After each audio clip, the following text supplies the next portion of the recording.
Hey, everybody, welcome back to another episode of Coffee with Kev-innovation. I'm Kevin Meredith, founder of Fourth Sector Innovations.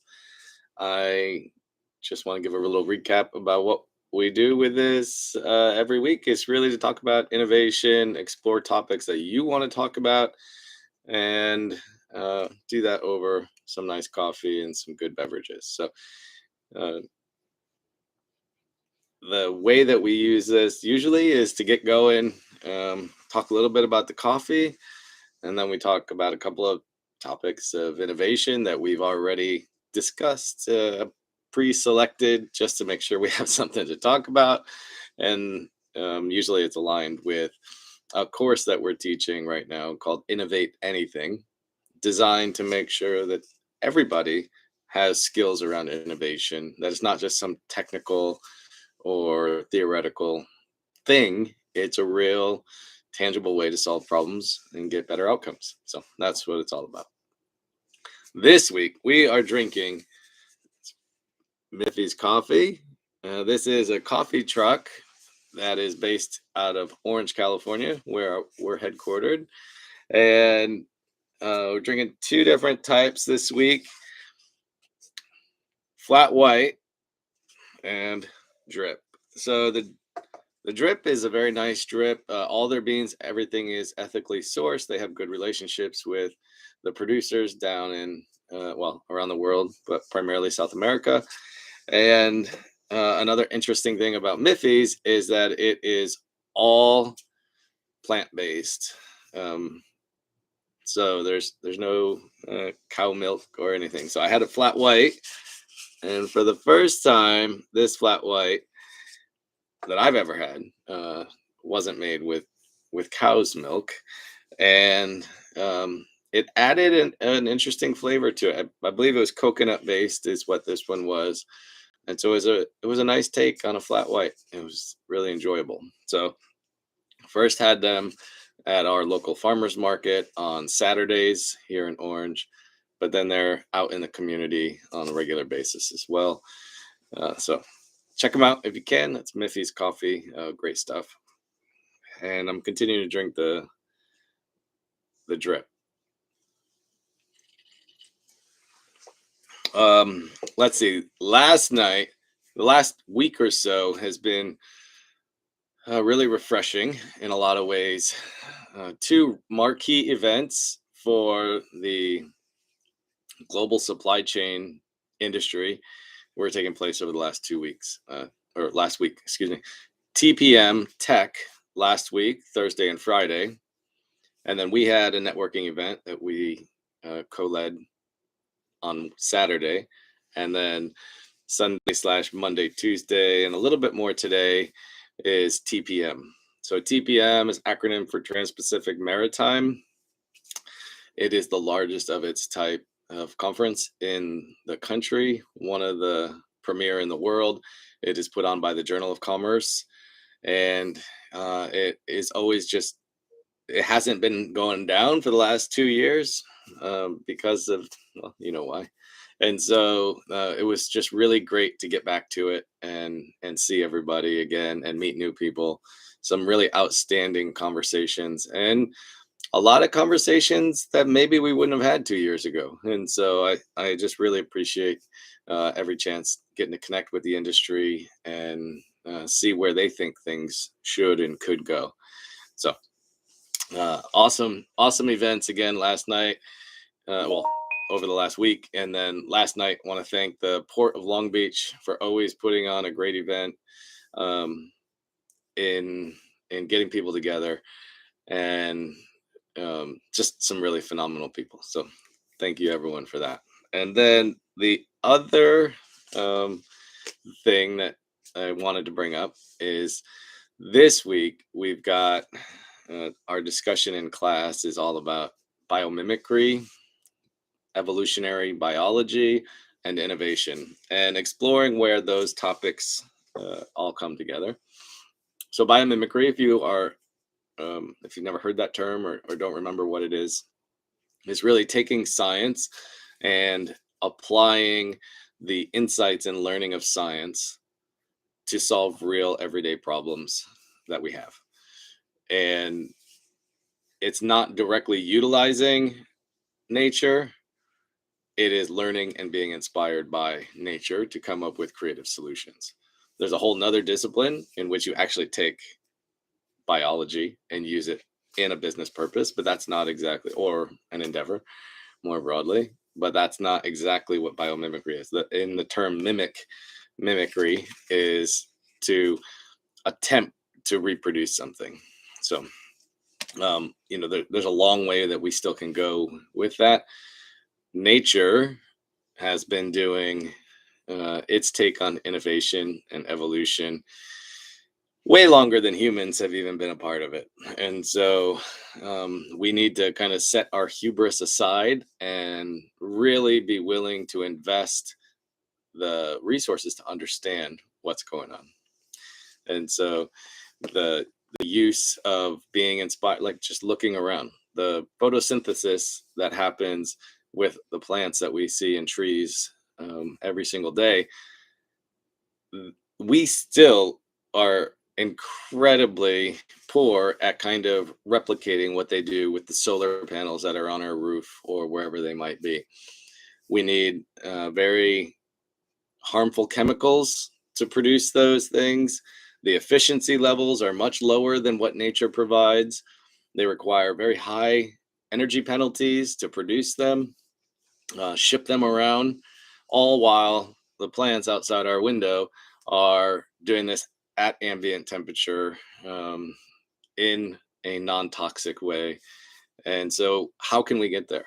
This is one of the challenges that biomimicry can help solve, is to learn more about how it's actually done. There's a lot of understanding of how it's done. It's very difficult to reproduce it in a lab, let alone a scalable business. So we're not there yet, but those are the types of things that are really exciting about what the future looks like and what that could do. So that's an example of biomimicry. Another example of biomimicry from my past, I used to work at the Boeing company, and we literally helped design the wings of the 787 based on that of an albatross. So the shape, an albatross, if you don't know, can stay up in the air an incredibly long period of time and go on these long haul flights, primarily because of the shape of its body, and its wings are designed to allow it to do that. I think it can even mate in air. That's pretty incredible. But they stay up for the like vast swaths of mileage that they get on each flight because they're so aerodynamically efficient. And so Boeing took the shape of that wing and informed how they would create the wing on the 787. So it's not necessarily a dynamic wing like it would be on an albatross. That's for a future iteration of technology on commercial flight. But for now, just taking the shape and the profile, and again mimicking what nature has done so well. So just a couple of examples of biomimicry. The other thing that I think is really important, yesterday's lecture was called the Climbing Mount Improbable. And the idea behind this lecture is, and the connection to evolutionary biology, is that most changes occur in very small increments. And if you want to put it in different language, most improvements happen in small increments. Most innovations happen in small increments. And it's the cumulative effect of those things over time that we start to see observable differences. And so those approaches, those cumulative effects, are how we see most of the innovations that happen in the world are really small things. And sometimes they're so small that most people wouldn't even know that they're happening. But if we discount those small things because they're not game changing or paradigm shifting or any of these other things, and we only focus on those big significant things, we're not going to get as good a results of our innovation efforts. And there's a couple of reasons why. You're going to forego the resources to implement a cumulative collection of resources or a portfolio of innovations that could result. There's an opportunity cost when you put all your resources chasing after a bigger, bolder thing and not supporting the smaller stuff. The other thing is, when you have, just take your own life, for example. A lot of times people say change is hard. And yes, change can be hard, but it's not inherently hard. If you won the lottery today, would that be hard for you to accept? For most people, no. So it's just the perspective in which the change is occurring, the impact that it has, and a lot of times it's really the control that one feels while that change is occurring. And that's when it becomes really hard. And so I think we need to sharpen up the language and that we use around change, because change is constantly happening and it's not always hard. So we shouldn't give ourselves the convenience of making change the scapegoat. Anyway, with respect back to the innovations, when we have these giant innovations that are game changing, there's something that people call the antibodies that come out, whether it's internal to the organization that you're working in, or more broadly into the marketplace in which you're providing that good or service. The bigger the change, the harder the adoption will be, at least initially, um, in almost all circumstances, unless people are just incredibly thirsting for a better way to do it, and it's significantly different than the way it is today. The adoption will be slow. In fact, there's an entire technology adoption curve that we could talk through. If you look at the normal curve, it takes the different segments that add up to the 100% probability of a normal curve and looks at the early, the innovators, the early adopters, the large population that starts to go into the middle of the normal curve. That's where you've got your late adopters also coming in. And then down towards the end, you've got a lot of people that are just never going to come along board for whatever reason.